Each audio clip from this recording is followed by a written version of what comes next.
దేవునికి మహిమ కలుగునుగాక.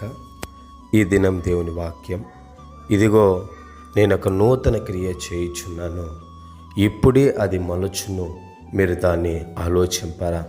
గమనించినట్లయితే గనక ప్రభువు అంటున్నాడు, నేను ఒక నూతనమైన కార్యాన్ని చేస్తాను, ఇప్పుడే అది మొలుస్తుంది, మీరు దాన్ని ఆలోచించరా అని దేవుడు సెలవిస్తున్నాడు. అంటే ఇప్పటి వరకు నీవు ఈ కార్యం జరగడానికి ఎంత మాత్రం కూడా వీల్లేదు, ఈ పని జరుగుతుందనేటటువంటి ఎంత మాత్రం కూడా నమ్మిక లేనే లేదు, ఇది జరుగుతుంది అనే దానికి ఏ ఆధారము కూడా లేదు అనే సమయంలో, అనే పరిస్థితుల్లో నీవున్నావేమో. అయితే దేవుడు నీకే సెలవిస్తున్నాడు, నూతన క్రియను ఆయన చేయబోచున్నాడు. అనేక మంది జీవితాలలో జరిగినట్లుగా కాకుండా నీ జీవితంలో ఒక నూతన రీతిలో దేవుడు కార్యం చేయబోతున్నాడు. ఇప్పటి వరకు దేవుడు నీ జీవితంలో అనేకమైన కార్యాలు చేసి ఉండొచ్చు, వాస్తవమే.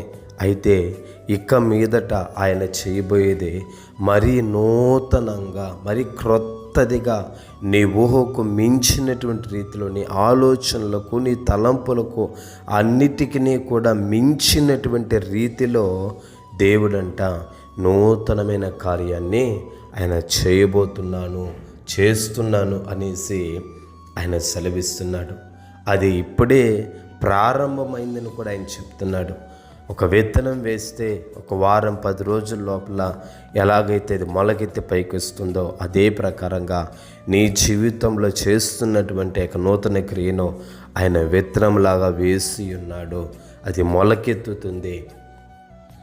మొలకెత్తినది పెరిగి మహావృక్షంగా మారడానికి ఎంతో సమయం పట్టదండి. అదే ప్రకారముగా నీ జీవితంలో ప్రారంభించినటువంటి క్రియను దానిని ఎవరు కూడా ఆపడానికి వీల్లేదు. ఎందుకనంటే దేవుడు తెరచినటువంటి ద్వారాలు ఎవరు కూడా మూయచాలరు. దేవుడు మూసినటువంటి ద్వారాలను ఎవరు కూడా తెరవడానికి అవకాశం లేదు. ఆ ప్రకారముగా దేవుడు ప్రారంభించినటువంటి యొక్క క్రియను ఎవరు కూడా రద్దుపరచజాలరు.